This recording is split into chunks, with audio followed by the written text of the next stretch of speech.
advertising on his back for $50,000, bets on himself. Am I getting the story correct so Yeah, far? yes. Pretty impressive, right? That was He the was the first deal. guy to do it.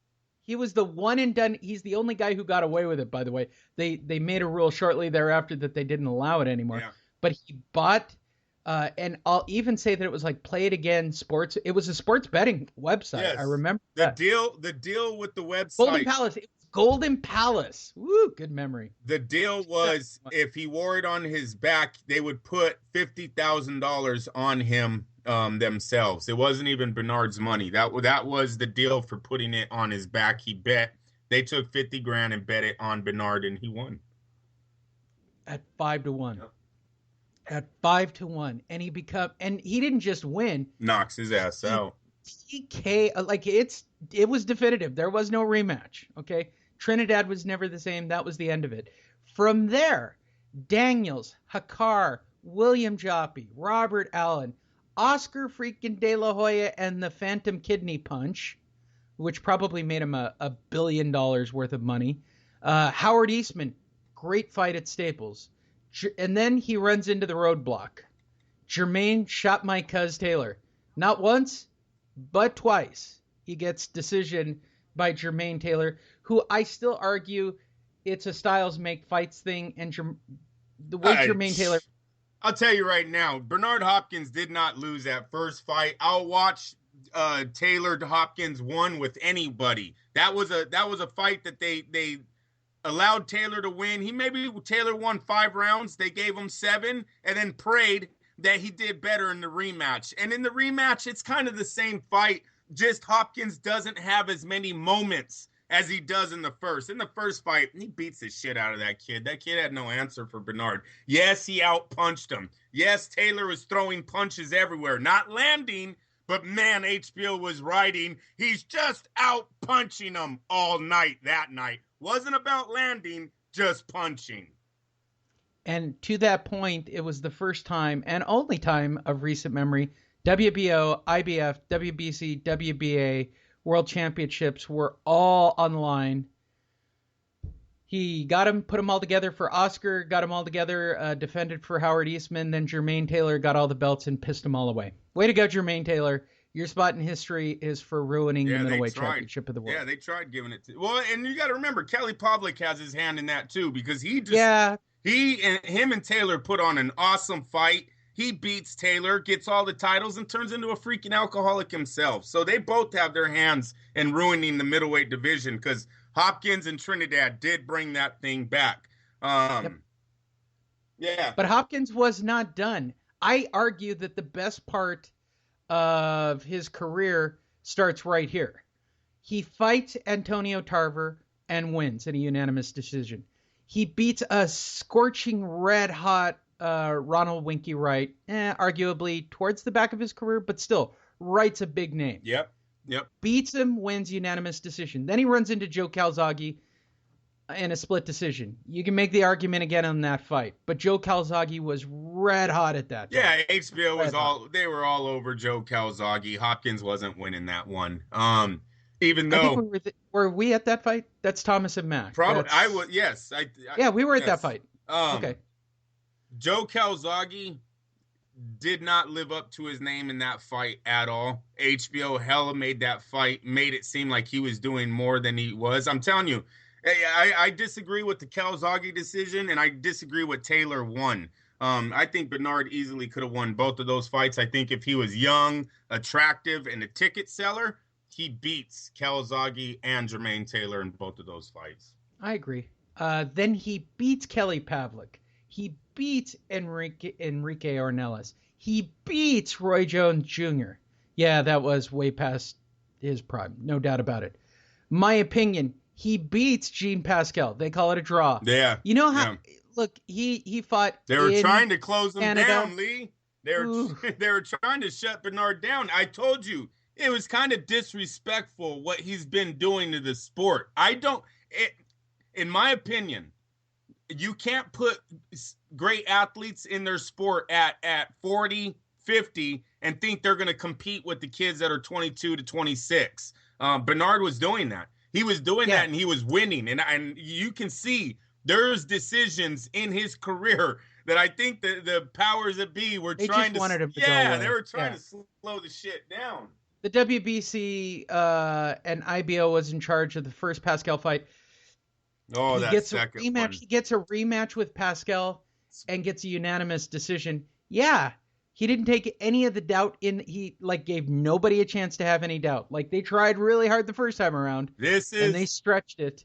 But boy, in that second fight, made Pascal look horrible. This is the fight. Sean Pascal, after the first fight, went on the podium and said, Bernard Hopkins must be on drugs. There's no way he should be able to compete with me. And it made Hopkins furious. He turned that rematch into a personal matter, and Hopkins beat the hell out of Sean Pascal. He didn't just beat him. In the 7th, 11th, and 12th, he did push-ups on that kid. It was that was a great fight. That Sean Pascal, that could have been Hopkins. That's where he should have quit. Yeah. Honestly, that's where he should have quit. But then he gets typical Bernard fashion. Let's move it up one whole level. Fights Chad Dawson to a no contest at Staples. Then loses. Then the rematch, and he loses a majority decision in Atlantic City. And it was a legit one. Chad. Oh yeah. Chad Dawson. Chad Dawson is all that. Always has been. He's a legit light heavy. He's a heavyweight who cuts to light heavyweight. He's a big dude. You see, Hopkins never rematched him. And by the way, I saw that with Joe Smith last night. Joe Smith looked like a huge human being next to Bernard. Yes, he did. Okay, Chad Dawson, if you want to go back and look at it, looked like a human being bigger than Bernard in those fights. Then Bernard, just getting a payday, in my humble opinion, beats Travis Cloud, Karl Murat, and Shimanov, and starting to feel full of himself again, right? He decides, all right, I'm going for broke. I want to be the WBA, IBF, WBO champion, right? He's acquired all the belts again. He's feeling good, right? He beats Shimanov. He gets the split decision, and he's gonna go for everything. WBA, IBF, WBO, undisputed world light heavyweight championship. I'm gonna fight Kovalev. I don't know what to say about this fight because it's everything bad about boxing happened in that fight. That fight should have been stopped around the 6th round, Andrew. Is that fair? I mean, it was a no-win situation. If you were in my corner, what round would you have thrown in the towel? I wouldn't have. Oh, you'd let my ass get beat that Yeah, no, I wouldn't have thrown in the towel. I don't throw in the... You're Rocky IV all the way. You're gonna let your buddy die. I'm the reason why the WBC made the new rule that dads can't be in the corners. Did you see that stupid shit this week? Yes. I don't understand it. And then for HBO, and we'll get right back to Bernard, but for HBO to bring up the Levander Johnson tragedy, Lee, was that not over a decade ago?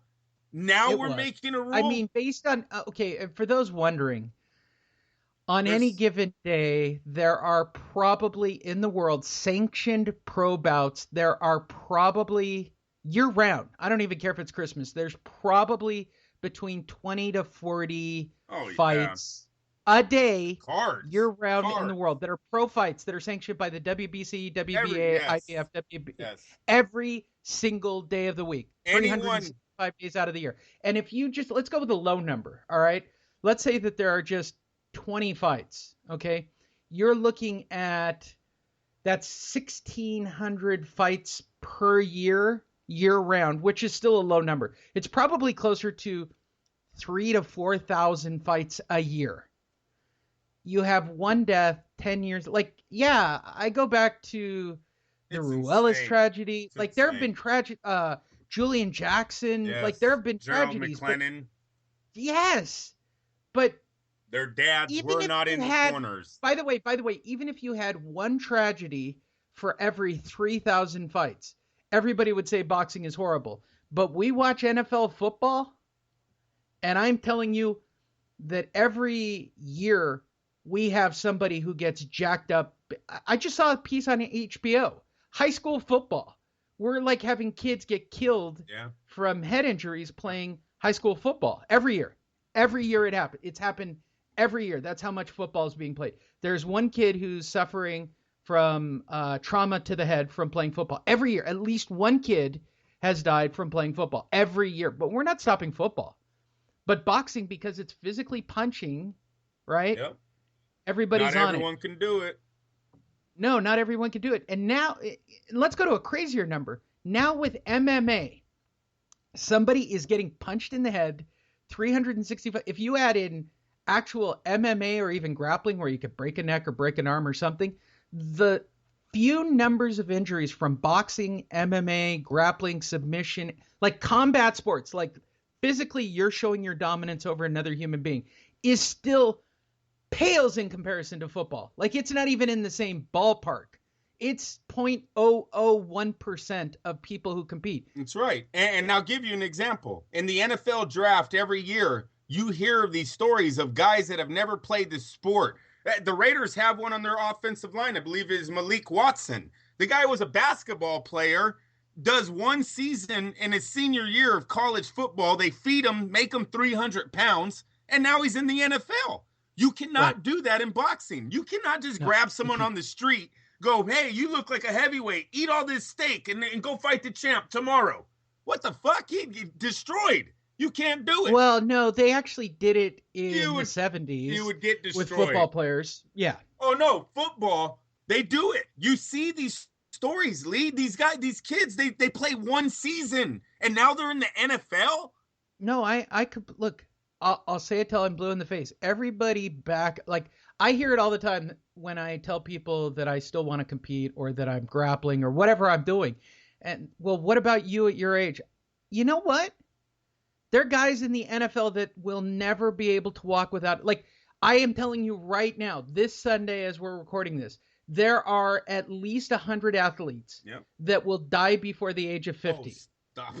I said, yeah, before you even said that. No, but I know. Right? Yes, Let's- the stats will hold up to that. Yeah. I mean, okay, and the rest of them are going to walk around with a substantial limp for the rest of their life, aren't they? This is my argument for that now, because you remember, Lee, back in the days, we went heavy with the concussion thing with football, because I always felt like boxers got the wrong end of that deal. When you know, I used to be in class, teachers would find out I was a boxer. They'd start knocking me really fast. You know, oh, you want your head pounded in, or oh, now I know why you didn't get that grade, or blah blah blah. Right? No, you're wrong. Yeah, and they never said that to the football players, and that has always been a chip on my shoulder. So when this concussion thing came, I was going really heavy on that because I wanted it, you know, everyone to know that it wasn't just boxing that was giving people head issues. And now it's went so far, and then even soccer, they're saying there's a risk now. Now I'll tie this all back to Bernard. You got a guy who's 51 who could have competed at the highest levels. He just decided to take an undefeated guy, but he could have fought. Oh no, you know who made that fight? You know what? He could fight more Travis Clouds of the world and get paydays for another 5 years, no doubt. They're saying that Dan Rayfield is the one who gave him the opponent. Yeah, I heard the story. That is it. And by the way, shame on HBO for mentioning the largest living landmass, Dan Rayfield. Well, Dan Rayfield, he wrote that story this weekend also, though, too.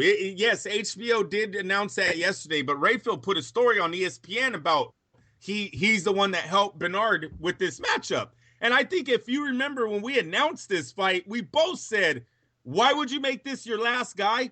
Are you fucking stupid? So you're telling me your last opponent, you wanted it to be against a top 10 light heavyweight that just knocked out Andrade Fonfara faster than Kovalev or Donaldson Stevenson? That's the guy you wanted for your last fight?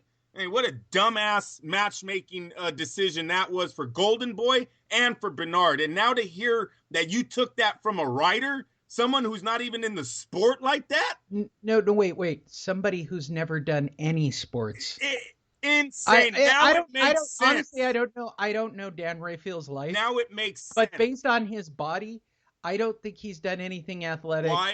They picked that fighter. Now it makes it. You had absolutely no idea what you were doing. You took it from someone off the street. That would never have been my choice. Bernard, you want to retire? The logic is sound. Bernard is built that way. Bernard is that guy. Well, that was stupid because it looked pathetic last night. Lee, he's running in round one. Joe Smith wasn't lying. he was going to make that guy run in round one. And this whole thing about him coming back, that was HBO trying to save